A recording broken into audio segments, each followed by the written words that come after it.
This is R&B Talks. R&B Talks. Hello, Brian. Hello, Reggie. Hello, people. Hello, folks. YouTube. Apple and maybe all other listening folks. Maybe Rumble. Maybe those on the podcast platforms, which we don't really get to. We forget to say something, even though we appreciate you very much. Yeah, we do. How was your week, Mr. Reginald, sir? It was topical. Okay. It was good, man. It was a good week. Yeah, COVID's done. Fully back to normal. Too cold to do much stuff, which I'm a little upset about. But you know. It's so cold outside right now that I don't. It steals my ability to understand. Like, why is it this cold at all? Like, it's very difficult.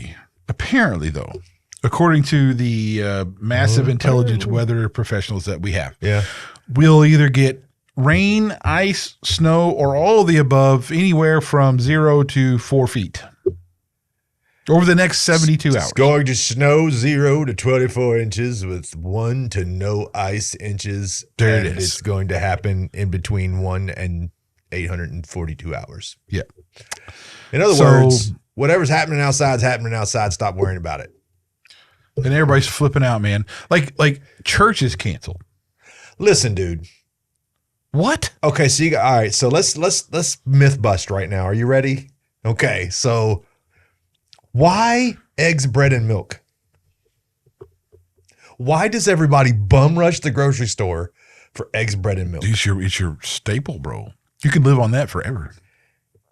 You could, but we're not in Wisconsin, man. Like, it's not going to be like a blizzard, like a super blizzard. Like the roads will be clear by Monday afternoon, and we'll all be back to life by Tuesday. Why is this? Why, dude? Like, literally, no store has bread, no store has milk, no store has eggs. Dude, I don't know. I don't feel this way. Even my in-laws were like, "Oh, did you do this and this?" I'm like, "No, I don't care. It's gonna be fine." Got a kerosene heater. Got plenty of kerosene. I don't actually. I have stuff to keep myself warm. I don't actually. I didn't do the things I should have done, to be honest. I didn't check my generator. I didn't start it. I didn't get kerosene for my kerosene. I didn't do any of that. I've been busy, man. I mean, I guess that's where I'm at. I don't feel this like impending doom for this weekend. I don't know why people feel that way. I'm looking outside. I'm going, it's a nice day. You know, it's cold, but I'm just not. I guess that's where I'm at, man. I'm like, well, I think it'll set in when it starts to snow, but we're not. According to what I've read, we're not expecting any ice. We're just expecting a crap ton of snow. So, dude, it's going to be ice. We don't have snow when it's 7 degrees outside. It's ice. You know, like I said, we should have been weathermen. We could be wrong 97% of the time and still be considered one of the best in the business. I guess we're not good looking enough. Maybe. Yeah, maybe I don't. We don't have that magazine cover look. I don't look good in a suit. Yeah. No, maybe that's what it is. Yeah. Overalls aren't the thing. Maybe I'm not allowed to wear a helmet to work. I don't know. I don't know. I'm not sure. But anyway, yeah, church is canceled on Sunday though. Oh yeah, ours is canceled too. Ours canceled as well. Yeah. I've never. What? Who cancels church, bro? Like, here's the thing. At least pretend like you're going to try to keep it open. Don't cancel it 3 days out. Like, dude, we had stuff canceled today, right? Yeah. So it's Friday, by the way, and there's nothing happening. It wasn't supposed to anything to happen today, but like we had stuff canceled. Yeah. And we're like, what? Yeah. Why is it canceled today? Like, there's nothing. There's nothing happening. There's nothing happening right now. Like, it's cold. Nope. But that's it. Yeah. I don't know. It's pretty frustrating how sensitive we are these days, and you know. But it is what it is, man. I know. It is what it is. I know. But anyway, okay. So something I want to talk about really quickly. The nurse in Florida that wished that a certain member of our government would have a 4th-degree tear during childbirth and never recover was fired today from the hospital that she worked out because she posted that garbage on social media. And lots of people are outraged because she was fired. A person who is a healthcare worker who was supposed to, and she was a pediatrics nurse. I didn't hear about this. And everybody's all outraged because she got fired. Why? You went on social media. You said something awful, not something controversial. You said something, you wished irreparable harm on another human being, and then you were fired.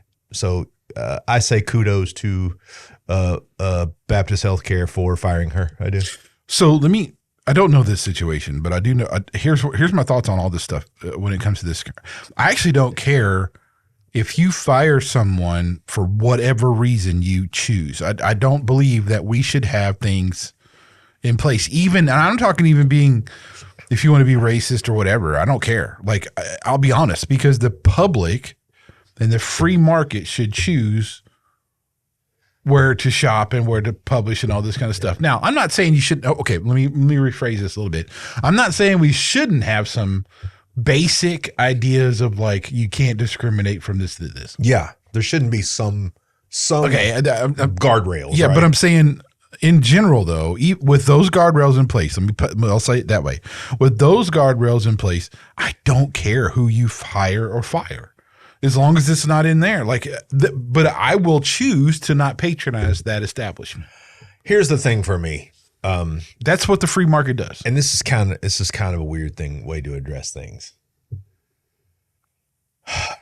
I will shop at all places. I don't really care. Because I will not. I don't have to recognize what you stand for to buy a product I need, but I won't publicly support you in the sense of telling you, you're right. I mean, if you sell a cookie I like, I'll go buy the cookie. We'll get into this a little bit today. But your dollar matters. Yeah. Yeah. So I mean, because like there are several companies I do not patronize. I will not. Well, I won't go to Starbucks. That's an example. Target. I will never walk into Target again until they actually come out and say we were wrong about how we approach certain things. I will never walk in that store. Well, I am of the opinion that see, that's where I'm torn as an American. Like yes, my moral center tells me that I don't agree with them, but as an American, I can't tell them they have to apologize for anything. But now, will I be like, will I wear like a Target T-shirt? No. Well, but this is what I'm saying. Your dollar matters. So like, they can do whatever they want. They can support whatever they want, as long as it's like not immoral or not against the law or whatever, that we're going to have criminal charges filed against them. They can do in the bounds of a free society. They can do that. Yeah. But at the same token, I'm also free to say I will not support what that particular way they support things. Right? I will not do it. Yeah, there's a few companies. Buffalo Wild Wings I will never walk into. Panera Bread will never walk into. Target will never walk into.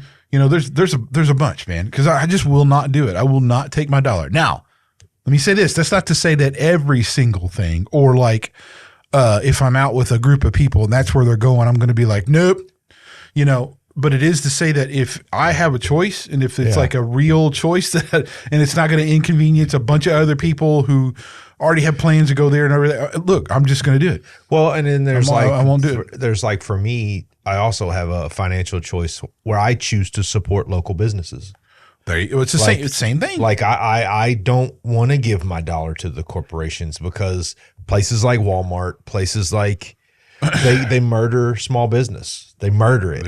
And I mean, I would much rather go into a small, independently owned restaurant and have an original meal, something I've never had before, than go to O'Charlie's and have the same, or Cracker Barrel and have the same garbage they always have. Dude, Cracker Barrel's gone down the hip. Yeah, they have rolled down what that in hill the something world? hard. What in the world, bro? I remember when going to Cracker Barrel was a big deal. We used to go to Cracker Barrel all the time. Yeah. But not me. I mean, we're not talking like a long time ago, like recently in the last like 6 months. It started over COVID. Remember when we were going to the men's thing? I started noticing that their food just wasn't as good. That's true. Maybe and then it just kind of has creeped going downhill and I'm like, dude, like, and then when they did the whole like logo change and tried to whitewash the whole Cracker Barrel, I was like, yeah, you were a limping dog in my book at that point, and then somebody just took Old Yeller out in the yard and shot him because I'm done. Like some things, just leave it be. Like nobody, I bet you would be hard pressed to find anybody who is offended by anything that Cracker Barrel's doing outside. Aunt Jemima, bro. Yeah.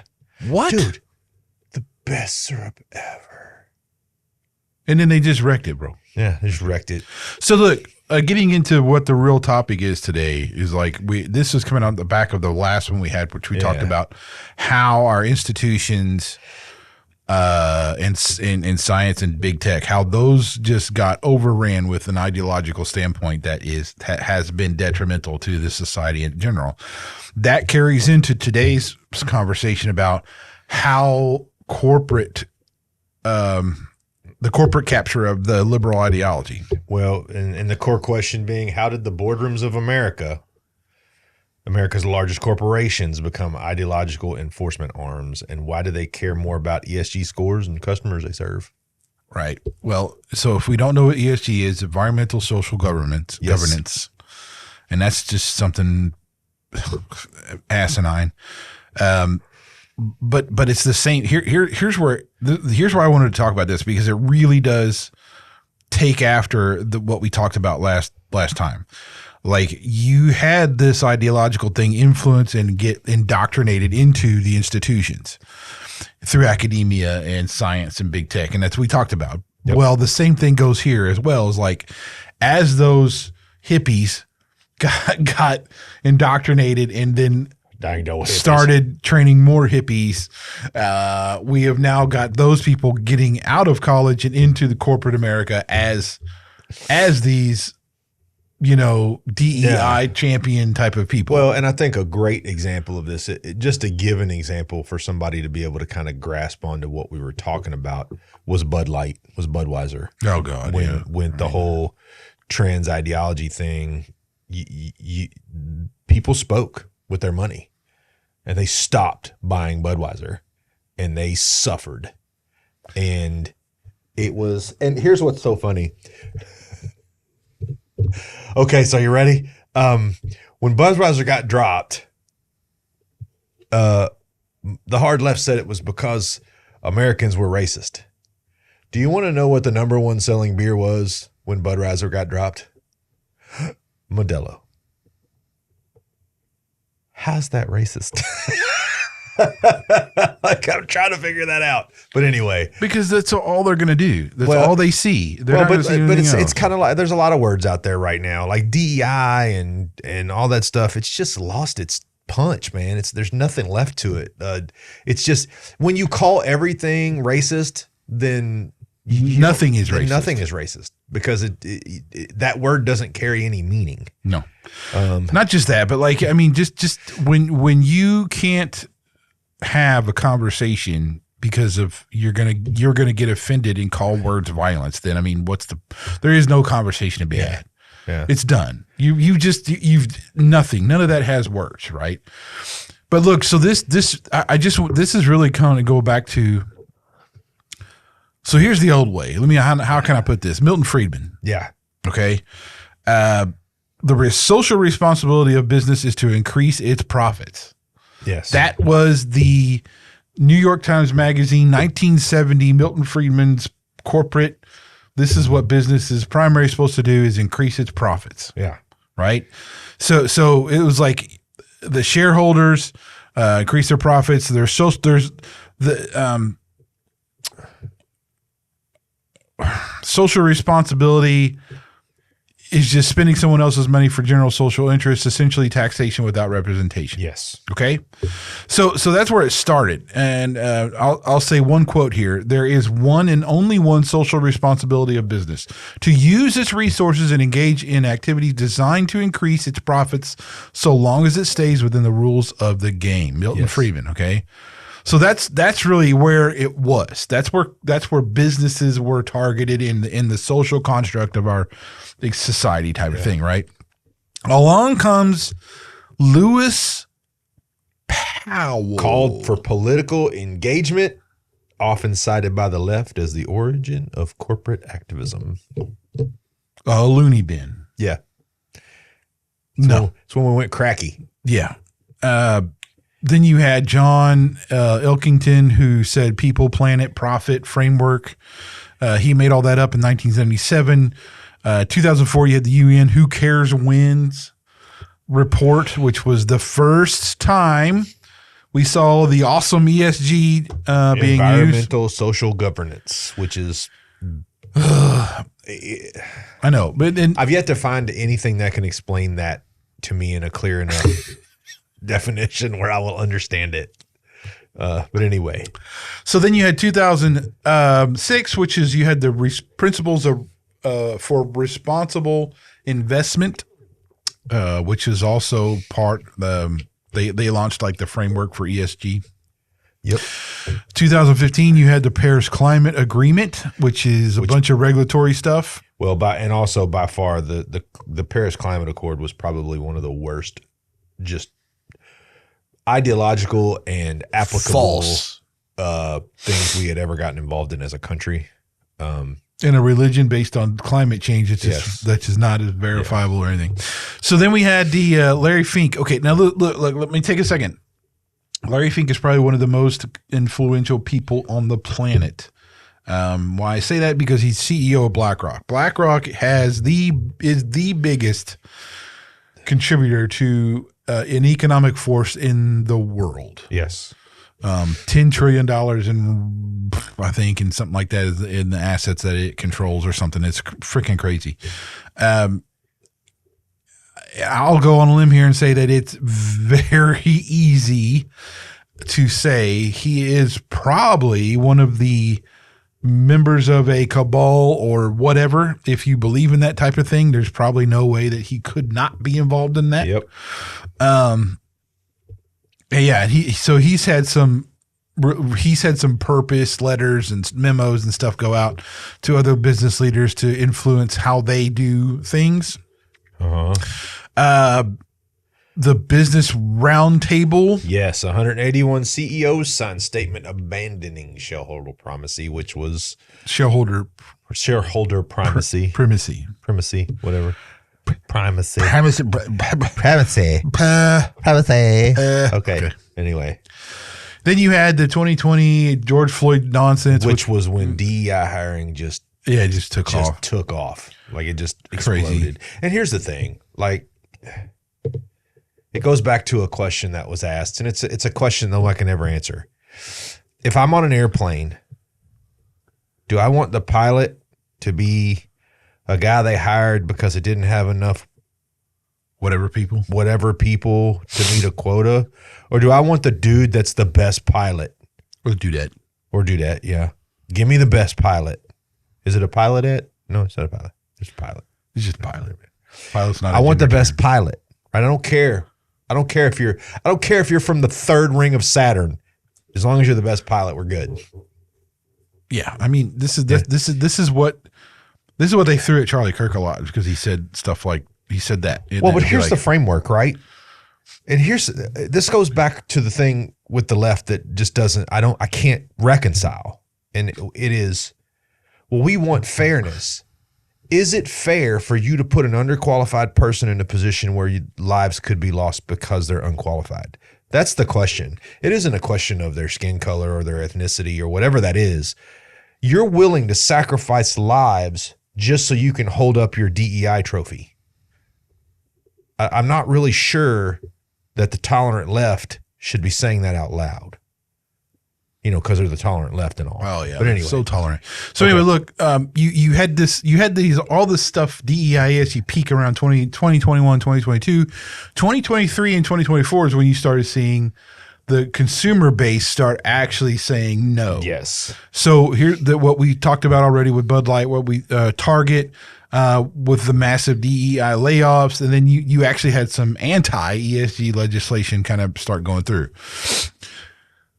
So here's some key things to note. This in the 2019 Business Roundtable, okay, they signed this statement on the purpose of a corporation. Yeah. Okay, this is what it was.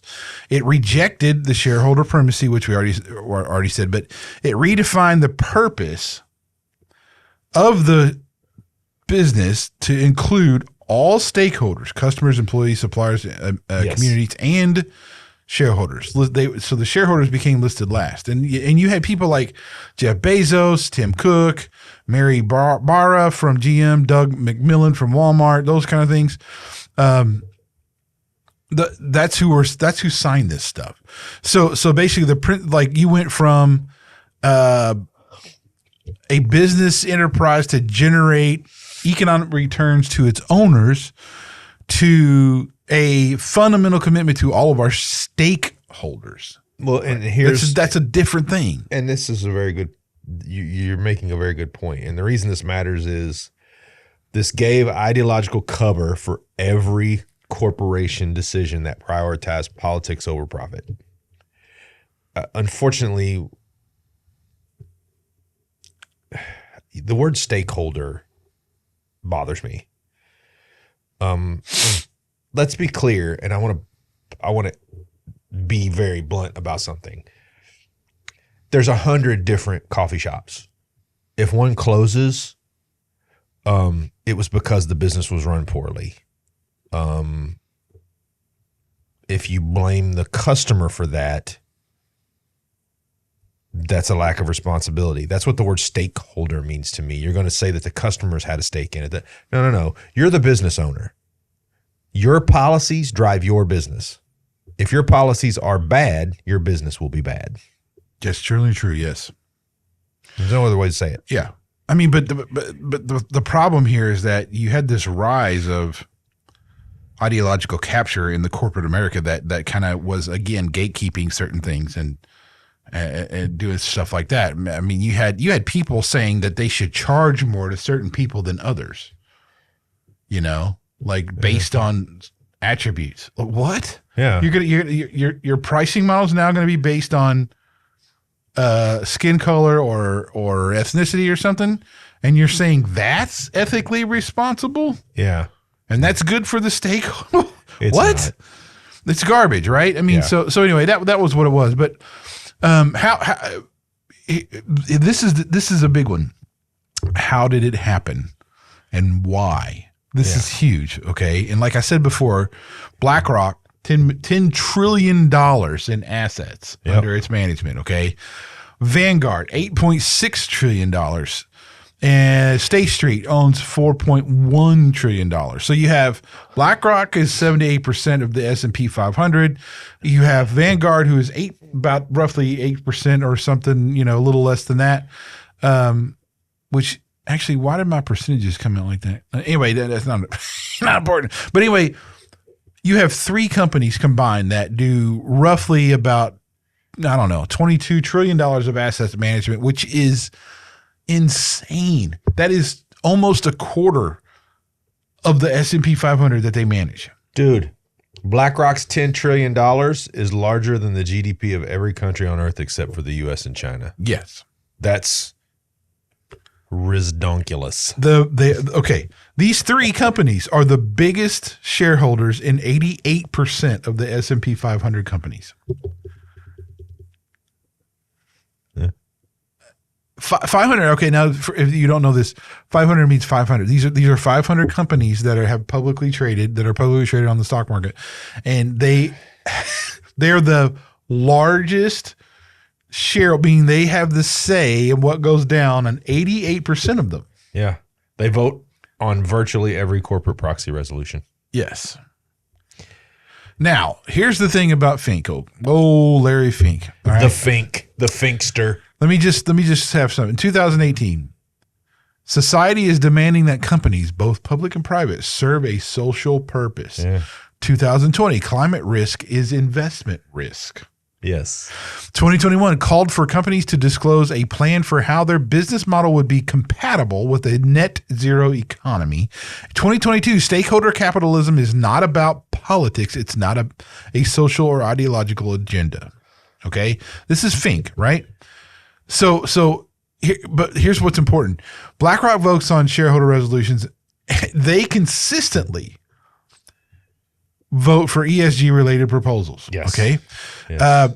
Company, if you don't comply with that, you risk being excluded from these ESG funds. Yes. So if those are like a big thing in the stock market, which they were and probably and they still are really, if you start getting excluded from these funds, that's a big deal. Okay.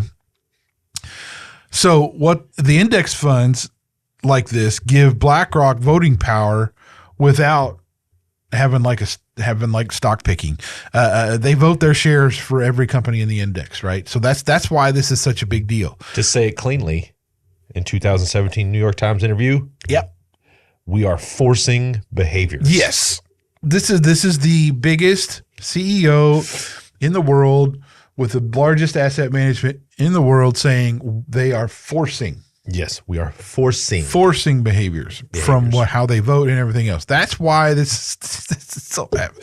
So there's and look, you can look these up. This is not like this is not. I'm not any of all of this stuff has verifiable sources, by the way. So like okay. Anyway, so like environmental, social, and governance scoring. There's an ESG score. Okay. Let's see. The rating agencies are MSCI, Sustainalytics, S&P Global.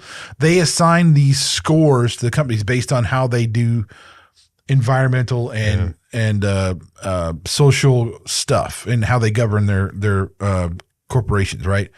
If you don't meet these, you can't be part of these huge funds and indexes that BlackRock pretty much calls the shots for. Yes.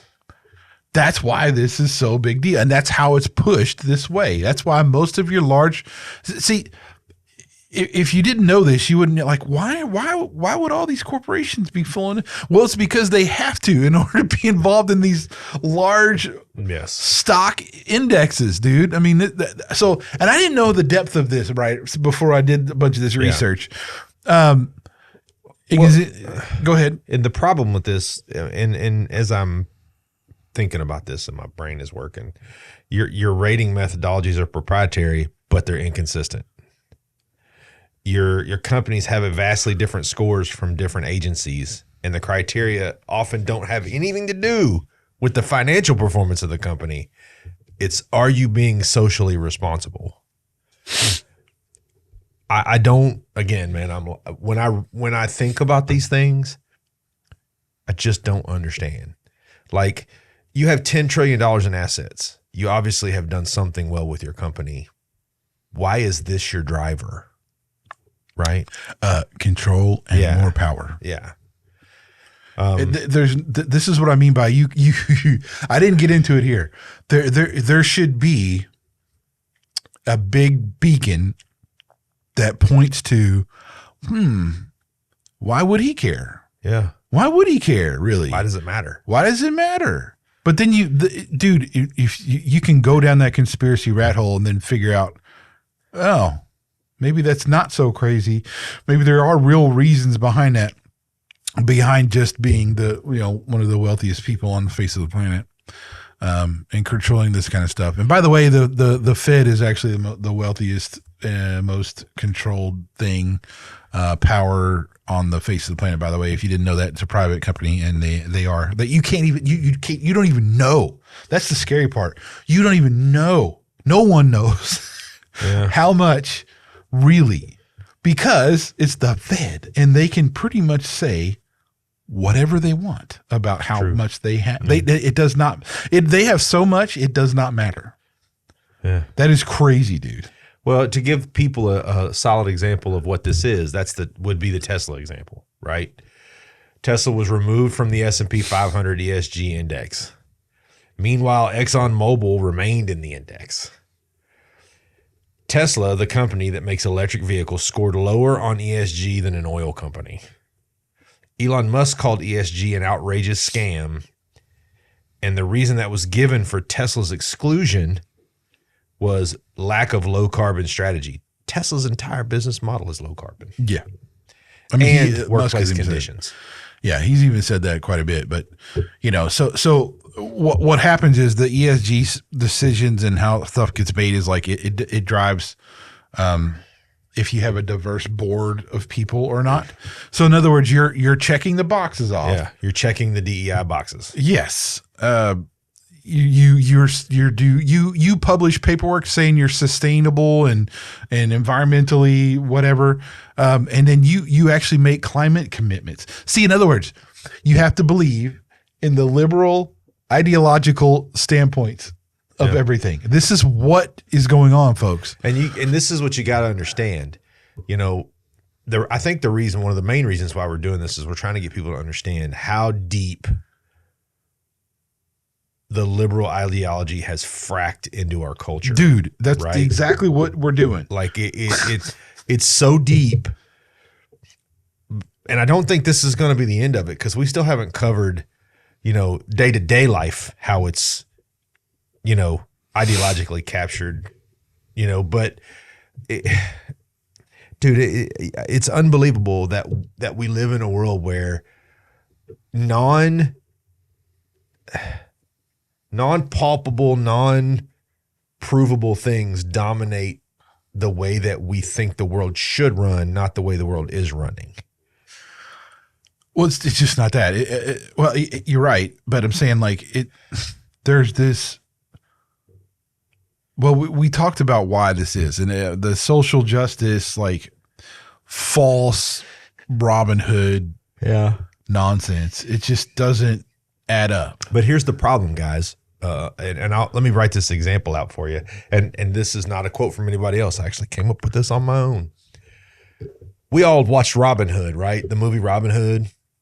You know, they murdered his dad. He runs off with the bandits in the woods, and they rob from the rich and they give to the poor. This is not a Robin Hood scenario. And let me be clear. BlackRock, Bernie Sanders, AOC, Ilhan Omar. I can go down the list of people who are multi-millionaires and trillionaires and billionaires, right? Are robbing you to pay themselves. Like this is like, look, Bernie Sanders and all these people can offer you all the BS that they want to offer you. They can tell you, they can ideologically capture you and convince you that, you know, democratic socialism is the way to go. And sure, you can do all that. But here's the reality of it. These are all ultimately rich individuals who want you to give more money to the government. Where do you think they got rich in the first place? They got rich by being in the government. So what they're asking you to do is make them richer. Mondami doesn't wear JCPenney suits, and his wife ain't out there in an off-the-rack jacket. She's wearing Prada and Gucci. Where do you think he's getting that money? Well, here's an excellent way to say this. And here's an example: Soros. We know that he got to the point where he wasn't even donating his own money into things in order to pay for a lot of efforts being made for all kinds of stuff. Yes. As a matter of fact, we know this. It was uncovered in the Doge reports, which was released, and it was like the NGOs were getting tax money, which he then ran or whatever, and then he would then give it back, and it was like this giant circle thing of just a big loop. That's all it was. I mean, you know, that's what they're doing. So anyway, okay, look. Moving on, because we'll run out of time if we don't. So DEI is actually we've kind of been harping on it, but it is a critical thing here, because hiring quotas and training mandates and employee resource groups, come on, it is ridiculous. DEI pledges and commitments. But here's why. Here's why I'm scoffing at this, because it's not that I don't care about a company just hiring people of all sorts and stuff. That's not it. It's just like I truly think DEI does the opposite, and it ends up having people getting hired because of a certain thing and not because they're good at their job. Yeah. And that's the problem. I am a meritocracy person. Yeah. I am not some freaking I have no, how do I put this? I have zero confidence in a equal outcome scenario. Zero. There is zero. What I do think is we can have equal opportunity, and that equal opportunity is going to equal diverse outcomes because of who we are. We're all unique individuals. And on top of that, we used to be a society where a person could work hard, could show up, even if they weren't the most skilled person. Companies would welcome them through the ranks and, push them up into the upper management levels, and they would be successful. Nowadays, the hardest workers in the room a lot of time get jumped over, and management gets put in their place because they're trying to fill a quota. Not because that manager is qualified, not because that leader is qualified. And let's not even get off on the side road of what I think of the title manager, because that's a whole different problem. But one of the things that I see happening more and more often is, I'll give you an example. I won't name the name of the company. I went to this place and I was going to make a purchase, and the lady that was working there had been working there for a very long time. We chatted for a second, and she'd been there for like 18 years. She was trying to figure something out, so she brought the manager over. He had been there for 18 months, and somehow this man who had been there for 18 months had worked his way past the woman who had been there for 18 years. And he was obviously far less qualified than she was. But because they were trying to fill a gap and be compliant, this guy was doing this job. And what really made me sad was you could tell that she didn't really want to go get him, not because she didn't like him. She was embarrassed. She was embarrassed that her company would allow someone with no experience and far too little empathy for customer service to go lead where she was. And I was like, that is awful, right? And I felt sorry for her. I was like, I really, really feel sorry for you. Speaking of awful, Robin DiAngelo's white fragility. Oh, let's not talk about that. Dude, awful garbage. DEI training programs are based on this stupid, utter piece of nonsense garbage, bro. As a matter of fact, to quote a friend of mine named Brian Kirby, hot garbage. It's, yep. Yeah, if you just when you say white fragility out loud, I want to laugh. I know. It's like, I'm like, yeah. You know, or Ibram X Kennedy's anti-racism. It's horse. It's so full of crap, dude. It's poop. It's poop. But here's what, because here's what happens now, and I actually can tell you, I do this. I censor myself. I really do, because I have to provide for my family. I'm in a corporate environment every single day. I'm in a position of leadership in a corporate environment. Therefore, I must censor myself and not do. I won't wear certain shirts or whatever. Like this one, I would never wear this during a day at work. I personally, I don't really censor myself in the sense of I'm thinking about not saying certain things. I'm no longer willing to engage in the idiocy of the argument, period. Well, I get it. Like for me, like I can sit in a room full of people and they can all be in there volleying it back and forth.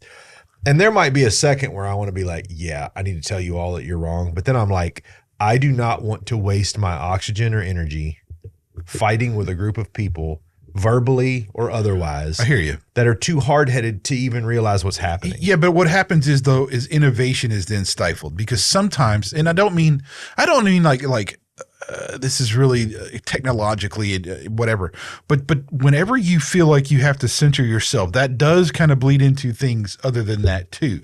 So like you don't feel like you can speak your mind about certain initiatives or whatever that might be going on, because you're kind of used to self-censoring yourself, right? This is the problem. Or you think, I don't want to say this in a certain way because it might be perceived as this or that, and you end up. So what's happening now? Okay, here's a great example. Here's what's happening now.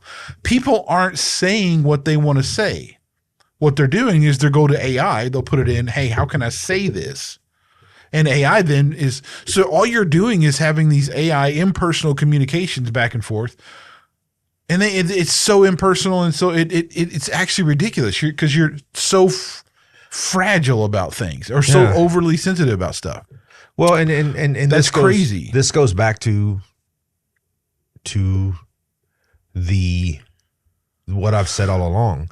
Like, I'm so tired of hearing, well, the left is tolerant. No, you're not, because it's the left that's trying to get people fired for not agreeing with them. Cisco 2020. Yeah. This is a great, and I don't know. This was in a really weird article that I found this, but it actually said there was an employee filed a complaint because another peer of theirs had said, America is not a racist country, all lives matter, and it wasn't the person who complained about it that gets anything. It's actually the person they complained against who gets investigated and had to go through all kinds of other DEI training. Yeah. That's how ridiculous it is. And that gets repeated across industries and stuff. Yep. And that's why, if I ever get to the point where I have my own type of thing, I'm telling you right now, my HR department will be zero. I will have zero HR. I will have a standard code of conduct. It will be to the letter of what the law says it must be, but I will have zero HR people. I will have zero DEI initiatives. Yeah. Period. I don't care. If you're good, you're good. That's it. That's it. Anyway, so that's why I want to talk about this a little bit because this to me is one of the key things what keep us from being more in commune with our fellow colleagues. Okay. Like we talk about community in the form of like our neighborhoods and stuff and having friendships and blah, blah, blah. But the workplace is where we spend most of our time. And this kind of stuff leads to us not even being able to have really good connective experiences within our workplaces because we're just censoring everything. It's crazy. And I hate it. Anyway, okay, look, we mentioned Bud Light and how that was a case study for like, look, we had enough, and it was just like, nope, we're not going to do it. And to be honest, Budweiser is fine, but I'll say this: I have not bought a single thing of Budweiser since that.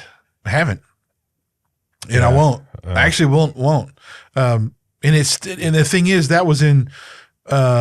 Let's see. So it dropped 26% year over year in May 2023.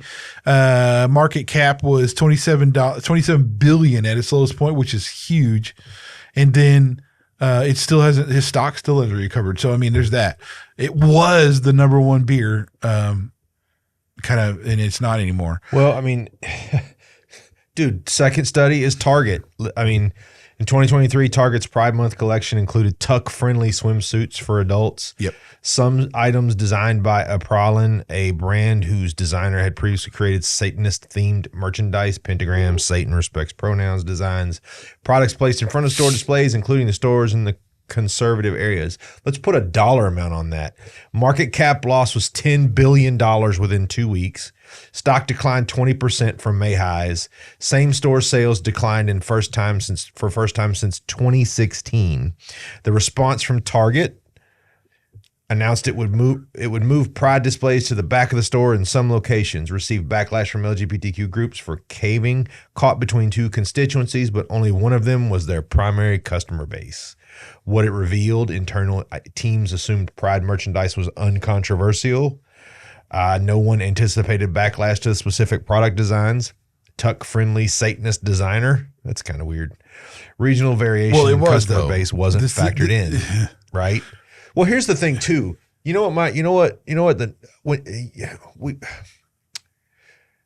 one thing that when I worked in sales, that my very first manager that put me on the sales floor told me what you need to do? You need to know your customer. These people obviously have no idea who their customer is. Yeah. Disney is another example. Yes. I don't want to go down the Disney road. Dude, there's a lot of things about Disney that really bother me. But you know, there's been a huge backlash. Not to mention the fact that they bought Star Wars. Yeah, and they've kind of wrecked it. So there's that. But you know, Pooped on it. then but I did want to point this out though. Chick-fil-A, Yeah. completely different ideological standpoint, Yes. and completely different financial everything. And a matter of fact, whenever there's been a backlash towards Chick-fil-A because they stood for their, you know, foundations or whatever, it's actually increased their revenue. Yeah.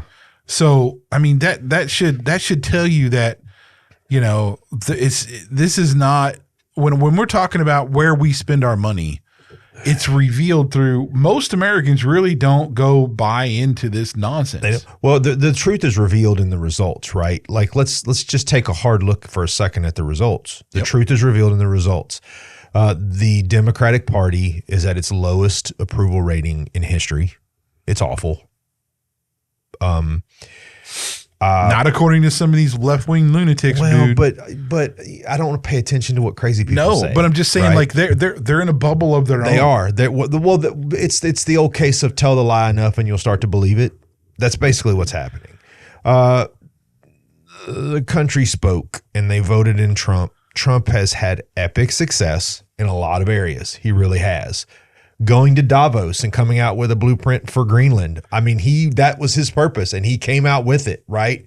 Like gas is down, eggs are down, grocery prices are dropping, prescription affordability is coming back into line. We still haven't gotten much leeway on energy prices, but I'm sure that's probably something he's working on. He's ended eight wars. He captured basically a fugitive from justice who stole the Venezuelan presidency, and now he has him in jail, and he's trying to help the rightful president of Venezuela take their place. Like all these people, the proof is in the result, right? Like it's like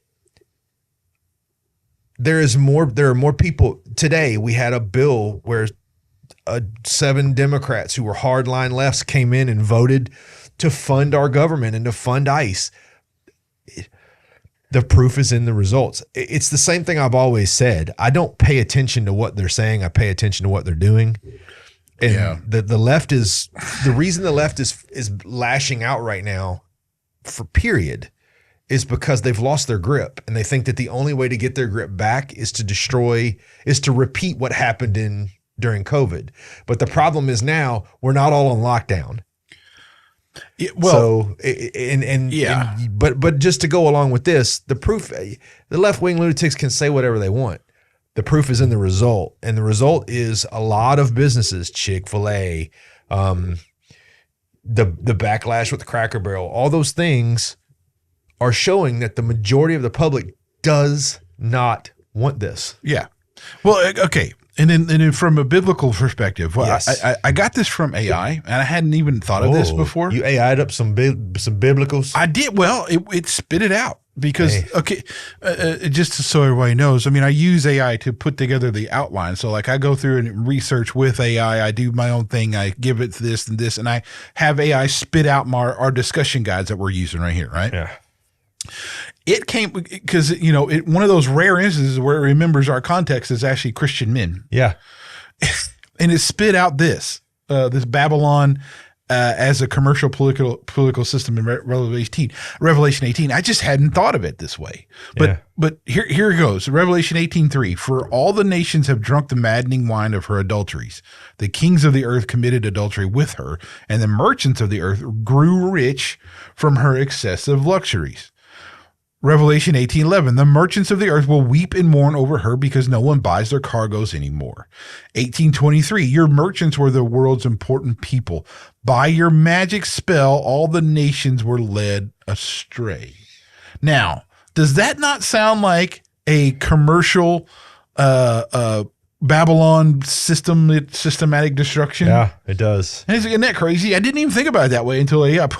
So look, take that for what it is, by the way. I mean, most of the time I do not let AI dictate what my theology is, but I just thought that was fascinating. And I left it in there because it was just really cool. Call a strike when it's a strike, right? Yeah. But here's the whole thing with biblically how we got to look at it. Look, we should be promoting and supporting places of business and organizations that are not fighting for the evil purposes of certain things. Like, for instance, abortion stuff. You don't support if you can, and don't support organizations who support that.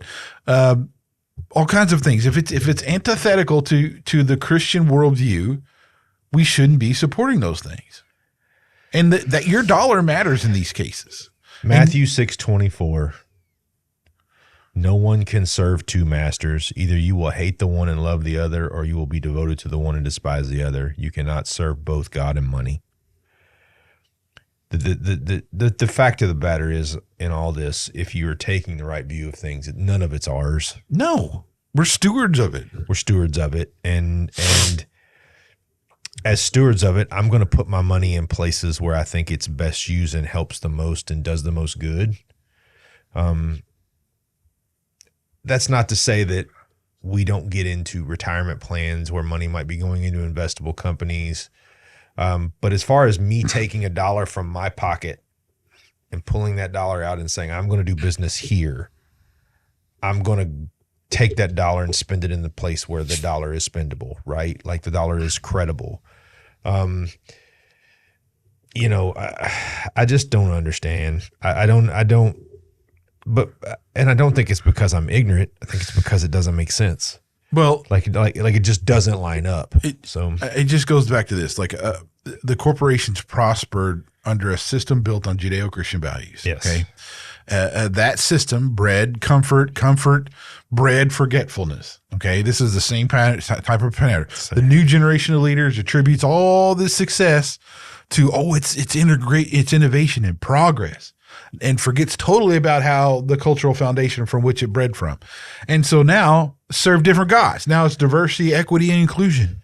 Sustainability, climate change. Ooh. Totally forgetting everything. So, the wealth that gives these corporations the luxury to pursue these ideological things was built by people who would be fired from those same corporations today. Yeah. I mean, that's the crazy thing, man. And I mean, here's the way I look at it, dude. Here, we are not of this world. No, not at all. We're only here for a short time, and then we leave and go on to the next. So what you do here matters. What you support here matters. Even the littlest things, man. You don't have to be a Jeff Bezos in order to make a difference in business or your community or whatever. You don't have to be you don't have to own $10 trillion worth of assets in order to make a difference in anything, because that's not how it works. But there is a spiritual component to this stuff, though. I mean, that's what I mean. Like, we've talked about like politics and like the money behind this and money behind that and everything else. But dude, there's a spiritual component to all this stuff as well. There are forces acting on one side or the other. It doesn't go in the middle. Yeah. There's not a middle ground. There's either right or wrong, evil or good. There's no middle ground. Gray area is created by people who don't like the rules. So gray areas end up being wrong. Yeah, gray area is, and I believe you are neither hot nor cold. You are lukewarm, so I spew you from my mouth. God does not want gray areas. He wants lines to be drawn, right and wrong. Sin is sin. I don't care what form you carry it in. And again, I'm not perfect. I sin every day. But the difference is I've accepted a Savior that has washed my sin away, right? So we just have to be – I'm not against prosperity. I'm not against success. I don't hold it against people who are wealthy. I hold it against people who use their wealth to attempt to defame or distort my moral center. Or push an agenda that is totally anti to yours. Yes. Right. And I think here's the thing. Public Square is one. The 1792 exchange, second vote. Those have some ratings and scorings on companies what they support and everything else like that. So that could help you out. But what I would say though is that don't get overwhelmed by this. I mean, like at the end of the day, look, I'm not saying that this is like a sin or anything like that. I'm just use your dollar to the maximum it can. It has power. Yeah. I mean, dude, I used to be a gold card Starbucks guy. Yeah. I went to Starbucks at least 3 or 4 times a week, sometimes every single day, right? Sometimes. That's what I did because I love my lattes, bro. I do. Yeah. But when Schultz said he did not want anybody patronizing his stores if you did not approve of gay marriage, he didn't want you. He said plain flat out, don't come in our stores. I said, okay. Man, that's what I do. I wasn't offended by it. I just went, yeah, okay. That's what I'm saying. I mean, it's not that. Look, he can do whatever he wants. His company can do, but he asked me not to go, so I haven't gone. And I mean, dude, you're talking about just one person over the years it's been, right? So if you think that's what, like $15 a week, let's just say, it's probably about $20 a week, right? How many years has that been now, right? 10 years? Well, and multiply you by, let's take a small number, 30% of the United States purchasing power. That's an incredible amount of money to sacrifice because you want to be ideologically captured and make rules for people that don't really try to make rules for you, right? Like, here's the thing. People all the time go, well, as a Christian, you're oppressing me. I didn't tell you what to do. I just said, I don't care what you do. Like, I really hope you figure it out. I'll talk to you about what I believe, but I don't sit around my house and like sweat the fact that you're not what I am. But and I don't want to go to your house and this isn't the Inquisition, man. I'm not trying to. This isn't the